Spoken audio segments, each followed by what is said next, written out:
এই তো তোরা কোনে বেরু বেরু বেরু। আমি দাস। আমি এসে কি? শোন, তুই ওই দিকে দেখ থেকে আসছি কিনা, আর আমি আর তুই তারে समझ रहे हो आप? ভাই রে মালিক এসছে নো এসটি ও এসটি।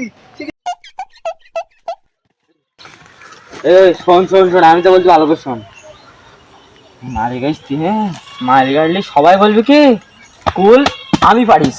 আমি আলি মালিক কনফিউজ হয়েছে, বুঝতে পারবে না যে কেটা করি। ঠিক আছে তো? ঠিক আছে একদম ঠিক আছে চল। ফুল পেটে নাকি? দাঁড়া তোরা সত্যি কথা বল, কিনা ফুল বেড়ি থাকে। আর বন্ধু তো বলিস সবাই বলতি আমি আমি আমি আমি আমি তুই তাহলে চল দেখি।